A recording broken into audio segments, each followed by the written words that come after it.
Bonjour Nicole Ferroni, Bonjour, vous avez Thierry. décidé de nous parler de la marche pour l'égalité. Oui, alors oui, effectivement, je vais finalement vous parler de la marche pour l'égalité. Enfin, je dis finalement parce qu'au début, en fait, j'avais pas trop compris comment dire, l'exact intitulé du thème, parce que voilà, quand on m'a dit oui, mercredi, on reçoit les mecs, tu sais, de la marche pour l'égalité. Je sais pas si c'est le froid qui me fait dur d'oreille. Du coup, je me suis dit quoi. J'ai compris pour l'égalité. Et je pensais vous savez, qu'on faisait référence là à ce fait divers dans la Haute-Loire, là où il y a 19 jeunes intoxiqués, intoxication alimentaire, qui sont restés alités pendant des jours. Et puis après, je me suis dit quand même, c'est bizarre d'organiser une marche pour des mecs qui sont alités, parce que s'ils sont alités, je vois pas bien comment ils vont pouvoir marcher. Et après, on m'a dit non, Nicole, l'égalité en un seul mot. Tu sais, 1983, la marche des beurs, tout ça. Et puis moi, comme j'étais à peine née, je me suis dit, mais attends, les beurs, l'égalité, 83, je me suis dit, mais quoi alors? En fait, avant 1983, les Arabes n'étaient pas légales, c'est ça?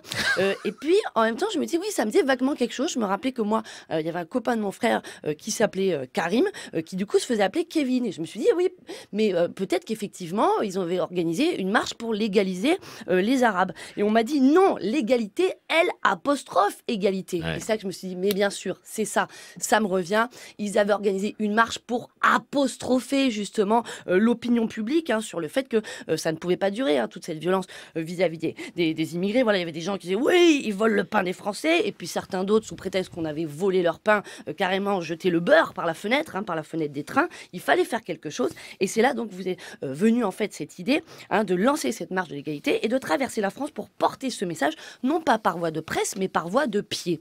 Et c'est là que j'ai trouvé ça formidable. D'abord parce que c'était visionnaire, parce que si jamais vous étiez venu en avion, ça aurait été, bon, certes, beaucoup plus pratique, vous auriez mis un quart d'heure au lieu de mettre un mois et demi, mais arriver une fois sur la place de la Bastille, 100 000 personnes, ça fait quoi? 600 Airbus qui doivent se garer, ils se seraient encastrés les ailes, ça aurait fait une espèce de crumble, de macédoine, de moussaka d'avion sur la place, avec le bruit des réacteurs. Certainement que M. Mitterrand n'aurait rien entendu. Il aurait dit quoi? Vous lancez dans le commerce de la fourrure de crabe? Non, on aimerait que cessent les bavures contre les Arabes.